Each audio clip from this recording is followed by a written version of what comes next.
Hello all the viewers of my authority, welcome to this channel. आज के इस video का टॉपिक रहेगा ड्रकर की मैनेजमेंट थ्योरी, जिसमें ड्रकर के कुछ इंपॉर्टेंट थ्योरी जो उसने दी है पीटर ड्रकर, वो हम पढ़ेंगे। सबसे मेन तो हम पढ़ेंगे मैनेजमेंट बाय ऑब्जेक्टिव, जो कि बहुत फेमस थ्योरी है। बाकी भी एक दो इम्पॉर्टेंट इसके पॉइंट्स से स्टार्ट करते हैं। ड्रकर्स मैनेजमेंट थ्योरी। सबसे पहले बात करेंगे डिसेंट्रलाइजेशन पे ड्रकर क्या कहते हैं। ड्रकर कहते हैं focus on decentralising management with in the work place, यानी कि जो ड्रकर कहते हैं कि मैनेजमेंट सिर्फ टॉप लेवल तक सीमित नहीं रहनी चाहिए, यानी कि जितने भी मैनेजमेंट है वो सिर्फ टॉप लेवल पर हो, यहीं पर सारे डिसीजंस वगैरह लिए जाएं, मैनेजमेंट प्रबंधन का काम सारा ऊपर से ही किया जाए। वो इस चीज़ को पूरा नहीं मानते हैं, कहते नहीं होना चाहिए सिर्फ। वो कहते हैं डिसेंट्रलाइजेशन यानी कि डेलीगेशन ऑफ पावर भी ज़रूरी है। हर एम्प्लॉय को ऐसा महसूस होना चाहिए कि वो बहुत ज़्यादा इम्पॉर्टेंट है, उसकी बात सुनी जा रही है और उसका काम ऑर्गेनाइजेशन के लिए क्या है, बहुत ही महत्वपूर्ण है, वैल्यूएबल है। ठीक है, हर एम्प्लॉय को ऐसा लगना चाहिए। वो कहते हैं कि लोगों को ऐसे काम दो जो उन्हें मोटिवेट करे, इंस्पायर करे, उन्हें इस तरह से काम असाइन करो। मैनेजर और वर्कर मिलकर कोई भी वो ऐसे काम करे मिलके, सिर्फ ऑर्डर देना नहीं चाहिए मैनेजर को। जो मैनेजर है सिर्फ ऑर्डर दे दिया, उसकी जिम्मेदारी खत्म नहीं, उन दोनों को एकदम आपस में मिलके काम करना चाहिए। ये कहते हैं डिसेंट्रलाइजेशन के बारे में ड्रकर मानते हैं, फोकस्ड करते हैं decentralization. He wanted employ to feel valued, feel होना चाहिए ना, अपनत्व फील होना चाहिए, उसकी आवाज़ सुनी जानी चाहिए वर्क प्लेस पर। Believed in assigning the task, जो उसे इंस्पायर कर सके। एम्फेसाइज कोलैबोरेशन, मिलकर काम किया जाए। फिर वो बात करते हैं नॉलेज वर्क की। नॉलेज वर्क क्या है, देखिए नॉलेज वर्क की बात करते हैं। नॉलेज वर्कर का कंसेप्ट भी पीटर ड्रकर ने दिया, इस चीज़ को याद रखेंगे, PYQs में बहुत बार पूछा जाता है ये। ड्रकर ने एक नए तरीके के काम का आइडिया दिया, नॉलेज वर्कर्स, जैसे इंजीनियर्स या एनालिस्ट हम कह सकते हैं, जो सोच समझ के काम करते हैं, सिर्फ फिजिकल काम नहीं करते हैं, वो जो सोच समझ के काम करते हैं नॉलेज के हिसाब से। इसमें एग्जाम्पल्स भी है इंजीनियर और एनालिस्ट वगैरह का।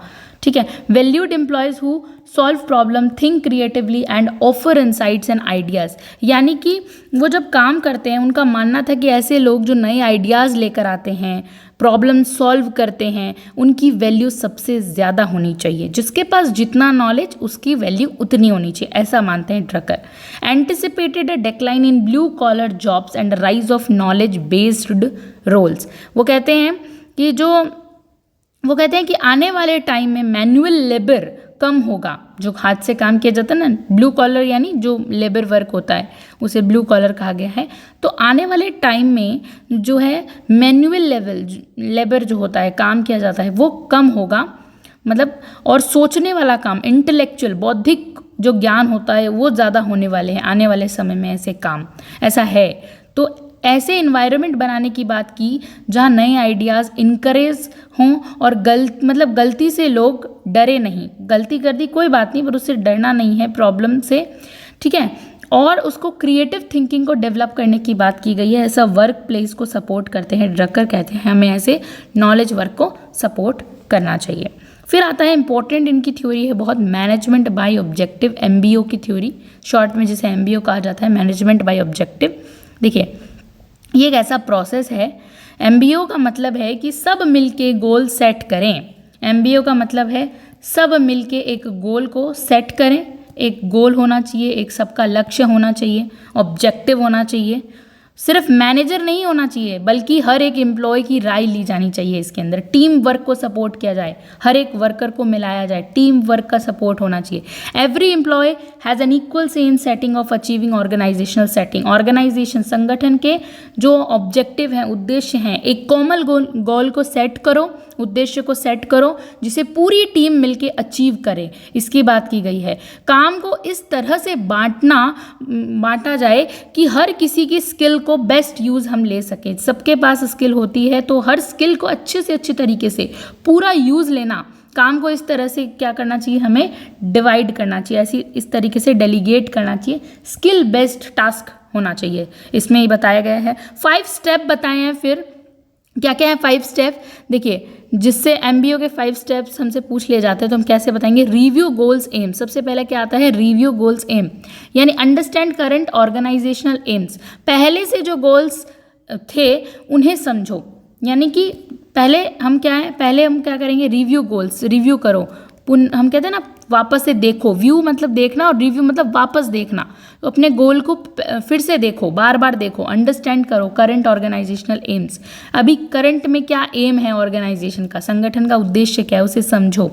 गोल्स को देखना पड़ता है। सेट ऑब्जेक्टिव्स, यानी कि define new mutual objective clearly. नए गोल्स टीम के साथ मिलकर जो है सेट करो, फिक्स करो, टीम के सामने रखो इन चीज़ों को। Monitor progress, track team individual development. Monitor progress का मतलब होता है हर कुछ टाइम बाद, थोड़े थोड़े टाइम बाद क्या करना चाहिए, चेक करो कि काम अच्छा चल रहा है या नहीं चल रहा है, ट्रैक करो टीम को। इंडिविजुअल डेवलपमेंट इससे होता है, बहुत अच्छा। इवैल्यूएट परफॉर्मेंस, मूल्यांकन करो परफॉर्मेंस का, यानी कि कैसे आपकी परफॉर्मेंस हो रही है, देखो इस चीज़ को।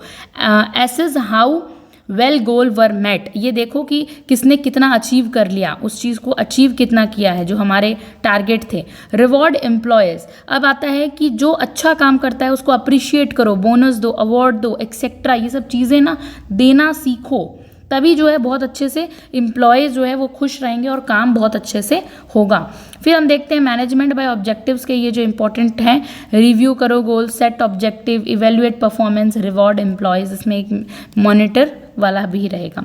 तो ये सब चीज़ें हैं इंपॉर्टेंट, याद रखने वाली बात। अब आता है स्मार्ट गोल्स क्या क्या होते हैं।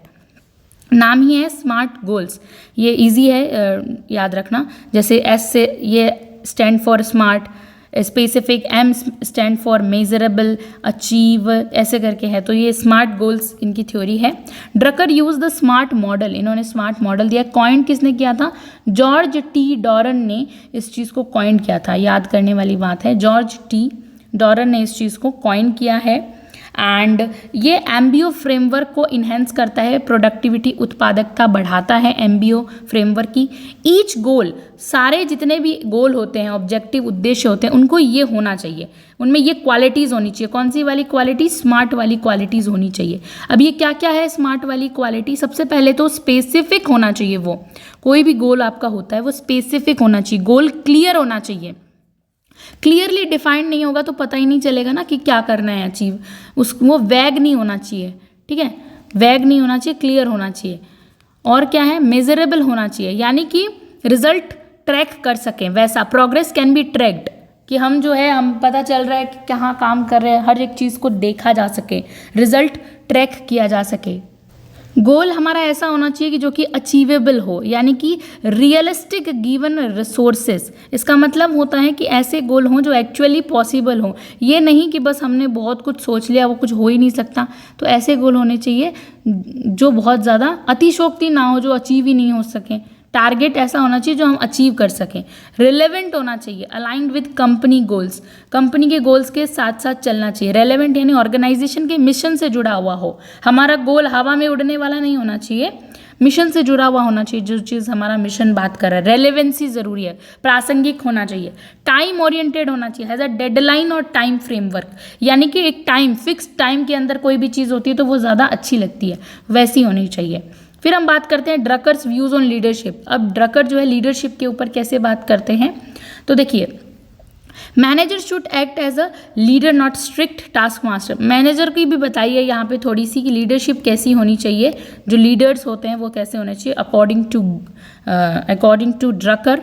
मैनेजर सिर्फ ऑर्डर देने वाला बॉसी लुक ये सब नहीं होना चाहिए, साथ में पार्टिसिपेटिव भी होना चाहिए, बल्कि एक लीडर ऐसा हो जो हमें इंस्पायर करे।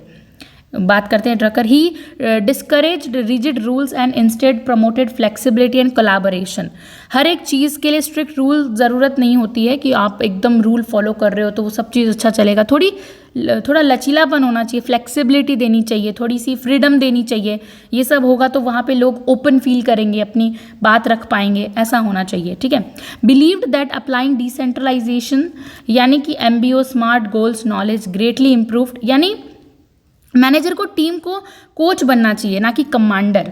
वो कहता है कि जो मैनेजर होता है उसे टीम का क्या बनना चाहिए, कोच बनना चाहिए। कोच क्या करता है, आपको बताता है, जैसे कोई क्रिकेट का कोच आपको बताता है कहाँ आपको कैसे सही करना है, क्या गलत करना है, वो एक इंस्ट्रक्शन देता है। कमांड तो वहाँ होता है जहाँ पे बहुत ज़्यादा स्ट्रिक्ट रूल्स, एडहेरेंस वगैरह होती है, वैसा नहीं बनना चाहिए। मैनेजर को हमेशा कोच बनना चाहिए टीम का। तो ये बताया गया है इसमें। ये believed applying decentralization, MBO, smart goals, ये सब चीज़ें जो हमने यहाँ पर ऑर्गेनाइजेशन के आउटपुट को और ज़्यादा बढ़ाती है ये। अब ड्रकर ऑर्गेनाइजेशनल गोल्स देखते हैं, ड्रकर के क्या हैं ऑर्गेनाइजेशन के goals.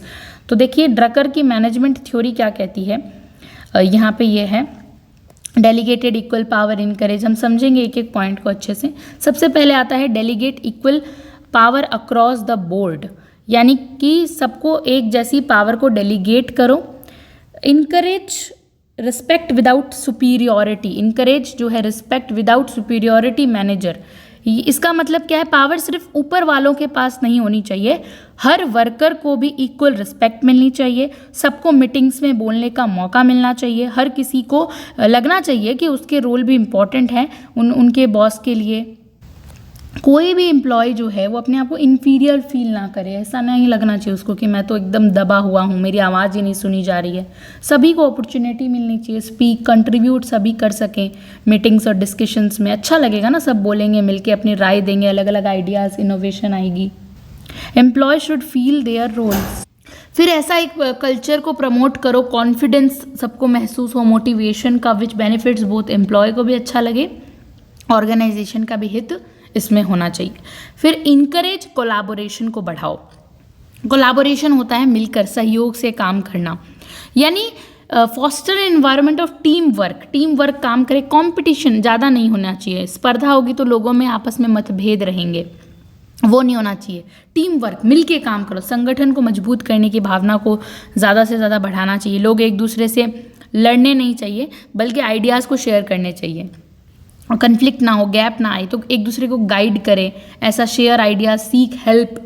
Individual work is respected but isolation should not be the norm, यानी कि मैनेजर सिर्फ ये नहीं होना चाहिए कि कोई काम कर रहा है इंसान, उसके वर्क को रिस्पेक्ट मिलनी चाहिए, बट आइसोलेशन जो उसको अलग तरीके से तो जो है नहीं देखा जाना चाहिए। उसके वर्क को रिस्पेक्ट ज़रूर मिले बट टीम वर्क को ज़्यादा, कहने का मतलब टीम वर्क को ज़्यादा प्रमोट किया जाना चाहिए।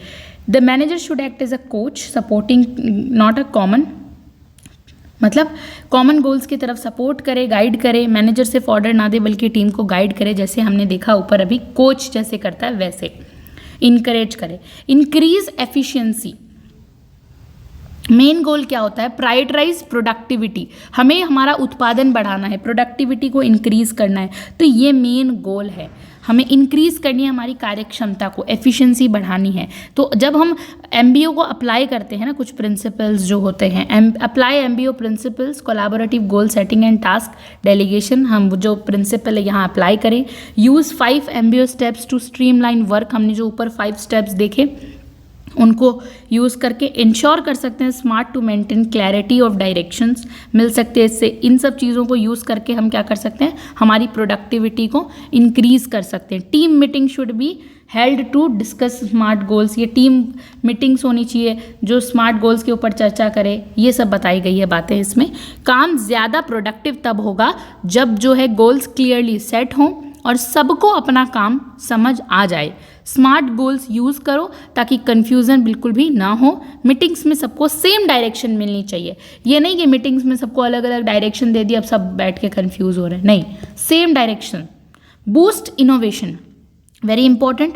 देखिए बूस्ट इनोवेशन का क्या मतलब होता है कि employ should feel safe to take risk, ऐसा उसको लगना चाहिए कि हाँ मैं रिस्क ले सकता हूँ, तो ज़्यादा इनोवेशन, नए नए आइडियाज़ को वेलकम करो। तो ऐसा लगना चाहिए एम्प्लॉयज़ को कि हाँ अगर मैंने रिस्क ले लिया तो कोई बात नहीं, एक नया आइडिया निकल कर आ जाएगा। ये नहीं कि बॉस मुझ पर चिल्लाएगा, तो लोग नए एक्सपेरिमेंट कर सकें, इसके लिए उन्हें बहुत ज़्यादा सेफ फील करवाना। Create a culture where mistakes are not punished but viewed as a learning opportunity, ऐसा कल्चर डेवलप करो जहाँ पे अगर गलती हो भी जाए तो उसको एक तरीके से सीखने के तौर पे रखना चाहिए, ना कि एक अपॉर्चुनिटी कि हमने भाई इससे सीखा, लर्निंग की हमने, ना कि हमें पनिश किया जाए। मिस्टेक्स हो गई तो कोई बात नहीं। Encourage transparency and provide support for new ideas, पारदर्शिता लेकर आओ और सपोर्ट प्रोवाइड करो ताकि लोग अपने न्यू आइडियाज़ दे सकें, ये ज़रूरी है एमबीओ के अंदर। Help employees understand that failure is a part of innovation, ऐसा दिखना चाहिए कि जो इनोवेशन है ना, फेलियर, अगर आपकी फेलियर भी हो गई तो एक पार्ट है नए तरीके सीखने का। And creativity should be celebrated not penalise, यानी कि होता है जो क्रिएटिविटी होती है उसको सेलिब्रेट किया जाना चाहिए। कोई वर्कर है, उसने एक नया आइडिया दे दिया, उसको सेलिब्रेट किया जाना चाहिए ऑर्गेनाइजेशन के द्वारा। तो ये होता है एक बहुत ही अच्छा, हमें एक एनालॉजी से समझते हैं कि वास्तव में हम डे टू डे लाइफ में कैसे समझ सकते हैं MBO को। तो यहाँ पे MBO के कंपोनेंट हैं जो हमने ऊपर पढ़े थे अभी, और ये एक रोड ट्रिप हम देखेंगे, उससे हम एग्जाम्पल से समझते हैं। ओके गाइज, देखिए इमेजिन कीजिए कि आप और आपके फ्रेंड्स एक प्लानिंग कर रहे हैं कि आपको मनाली जाना है। कहाँ जाना है? मनाली जाना है। इमेजिन करना है ना, आपको मनाली जाना है। ये जो ट्रिप है वो किस चीज़ को रिफ्लेक्ट करेगी? हमारे MBO के। MBO क्या होता है? इस चीज़ को रिफ्लेक्ट करती है। ट्रिप से हम एग्जाम्पल से समझेंगे, एनोलॉजी है ये एक, उससे समझेंगे पूरा धीरे धीरे। तो आपको इमेजिन नहीं, आपको करना है कि आपको आपके फ्रेंड्स के साथ जो है कहाँ जाना है? मनाली जाना है, एक रोड ट्रिप है। तो सबसे पहले गोल तो आपने बनाया, तो आपने क्या किया? गोल सेटिंग की। गोल क्या था आपका? मनाली जाना गोल था। प्लान क्या था आपका? जो हम कहते हैं ना प्लानिंग। ऑब्जेक्टिव क्या था आपका? गोल क्या था? रीच मनाली, ये आपका ऑब्जेक्टिव था। यहाँ पे आप देखेंगे साइड में, ये आपको मनाली जाना है, तो ये ऑब्जेक्टिव हो गया आपका मनाली जाना। फिर आपका प्लानिंग क्या करोगे आप? प्लानिंग आप यही तो करोगे कि ठीक है, अब रूट आपने देख लिया कि किस रूट से जाना है, टाइम क्या रहेगा, कितने दिन की ट्रिप होगी, वो सब आपने प्लानिंग कर ली कि हाँ ऐसे जाएंगे।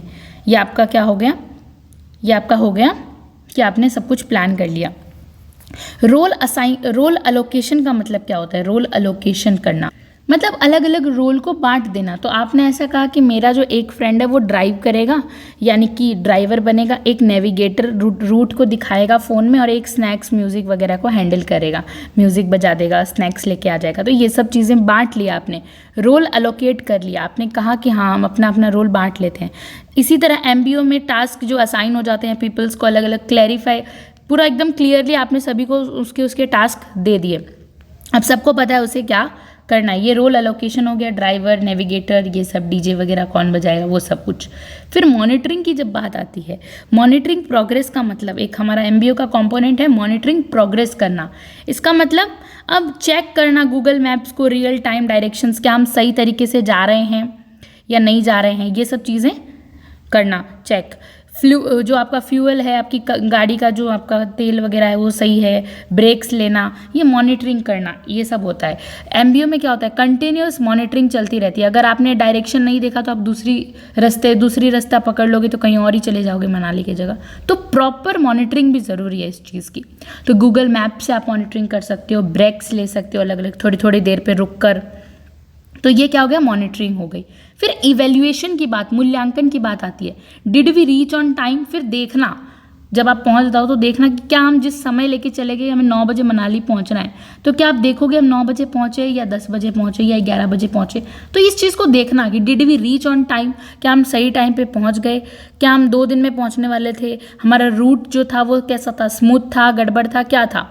तो ये MBO की परफॉर्मेंस इवेल्युएट करती है जब हम जो गोल होता है वो अचीव कर लेते हैं। पोस्ट गोल के बाद हम जो है इस चीज़ को देखते हैं। रिवॉर्ड्स करना, अगर हमारा ऑब्जेक्टिव अच्छे से हम वहाँ पहुँच गए तो वहाँ जाके फ़न करेंगे, फोटोग्राफ्स लेंगे, तो क्या होगा यहाँ पर? हम अपने आप को रिवॉर्ड देंगे। हम भाई बहुत अच्छे से अपनी जगह पर पहुँचे हैं, तो इस चीज़ को अपने आप को रिवॉर्ड देना। तो ये होता है एक तरीके से प्रॉपर MBO, मतलब मैनेजमेंट बाय ऑब्जेक्टिव्स, मतलब सबका साथ, टीम वर्क हुआ ना, ड्राइवर, नेविगेटर, स्नैक्स, म्यूजिक्स। तो पहले क्या था? रोल असाइनमेंट कर दिया, सबको पता है क्या क्या करना है। सबसे पहले गोल सेटिंग करना, ओके। फिर गोल सेटिंग होती है मनाली जाना है, प्लानिंग, रूट देख लिया, ओके। तो ये सब चीज़ें मिलके हमारा इवेल्युएशन हो जाता है, रिवॉर्ड मिल जाता है बाद में। तो इसी तरीके से MBO को यहाँ पे हम ऑफिस में कहीं भी जहाँ हम समझना है वहाँ हम समझ सकते हैं। तो इसी के साथ आज हमने ड्रकर्स के मैनेजमेंट थ्योरी को कम्प्लीटली अच्छे से समझा। Thank you so much for watching this video.